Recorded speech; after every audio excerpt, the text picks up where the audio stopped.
On February 6, 2006, Super Bowl 40 would take place in Ford Field in Detroit, Michigan. The game was played between the Seattle Seahawks, who were 13-3, and the Pittsburgh Steelers, who were 11-5. This game was hyped up for one big reason. This was Pittsburgh Steelers legend Jerome Bettis' last ever game as an NFL player. Bettis was a big piece of this Pittsburgh Steelers team and even took him to a Super Bowl in 1995. However, it was never meant for him to make the Super Bowl this year.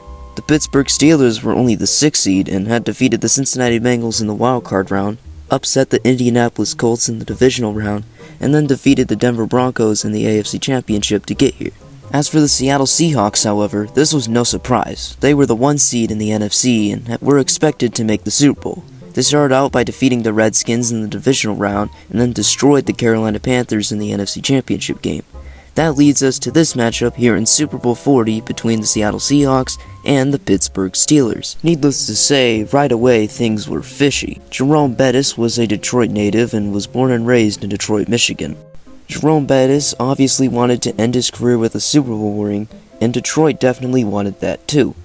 And so, prior to the Super Bowl, the entire city of Detroit flooded the city with Pittsburgh Steelers, flags, banners, you name it. You name anything that could support the Pittsburgh Steelers, Detroit was doing it before the Super Bowl started. Once the game actually started, most people in attendance were Detroit Lions fans who were actually supporting the Pittsburgh Steelers just because Jerome Bettis was from Detroit.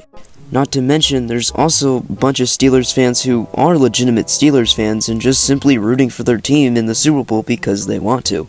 Because of this, it's almost like an away game for the Seahawks and a home game for the Steelers because of how many Steelers fans are in the stands, when in reality it should be neither a home game or an away game. It should be split even for both teams.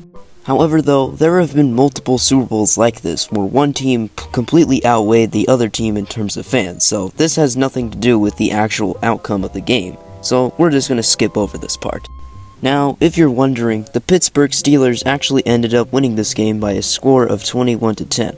However, a lot of people, including myself, do believe that this game was fixed for the Pittsburgh Steelers, and specifically because of bad ref calls.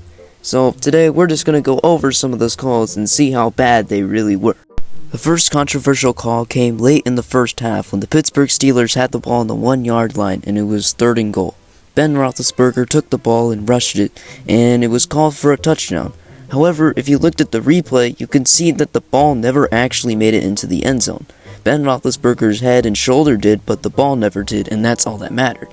Needless to say, a lot of Seahawks fans were not happy about this call. And looking back at it, it definitely didn't make the end zone. I definitely don't think this should have been a touchdown whatsoever.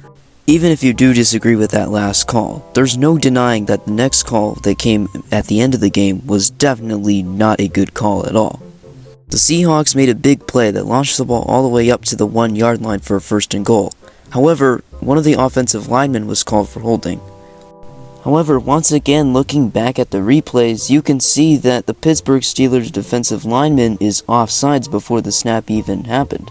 Once again, this upset a lot of Seahawks fans and Seahawks players. This call cost the Seahawks the game potentially, and it was completely not a good call at all. And in the end, the Steelers ended up getting the win over the Seahawks 21-10. Say what you want, it's not going to change my opinion. I do believe that Super Bowl 40 was rigged, and I do believe that the Seattle Seahawks should have won this game.